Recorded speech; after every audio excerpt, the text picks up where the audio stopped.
Well, we've been talking about this, and now let's go a couple more minutes because the fight between Chick-fil-A and the left coming to a head in Texas. Governor Greg Abbott now expected to sign the so-called Chick-fil-A bill in what conservatives are calling a victory for religious freedom. Here now is one of the sponsors of that bill, State Representative Matt Krause. Sir, thanks for coming on today. Tell us why you thought the state needs a bill like this. Yeah, good morning. Thanks for having me. But even before the situation in San Antonio with their city council banning Chick-fil-A from being able to serve food in its airport, I'd filed the Texas First Amendment Defense Act. And so for a while now, we've seen that religious liberty is under attack in certain places in this country, and we wanted to make sure that Texas strengthened and upheld the First Amendment and make sure that the government could not penalize somebody just based on their beliefs or their affiliation or their support of religious organizations. And Chick-fil-A has really become the face of this, but it's not just Chick-fil-A. I mean, this is happening to other, I'm sure, smaller businesses.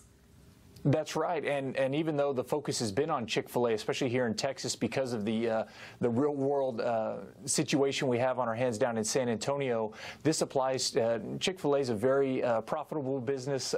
They can handle their own legal affairs, their own legal teams, but some of these other companies, groups, individuals may not have that same benefit. And so, especially here in Texas, we just wanted to say we are going to protect your religious liberty. It's one of those bedrock principles that our country, that our state was founded on. And we think it's important enough to continue to strengthen and to make sure that Texans' constitutional rights aren't being infringed upon. Sir, let's take a look at the other side. This is a Democrat, one of your colleagues there in Texas, and this is why she says she opposes the bill. We're going to read a quote here. While I'm sure the intent of this bill is to protect individual freedoms, in reality, it would provide a segue for individuals looking to circumvent the rules of the law in the name of religion. Private businesses could legally refuse service to families like mine based on the owner's religious belief. And then you get into cases kind of like the Colorado baker, which is the other side of this. How do you respond to your colleague there? Yeah, I continue to push back against any kind of claim of discrimination in this bill. There's nothing in the language that would allow you to discriminate. The bill was narrowed and focused and clarified to ensure it's not a religious refusal bill, but what it does is ensures that the government will not take any kind of adverse action against its citizens just merely based on the affiliation, association, or support of a religious organization.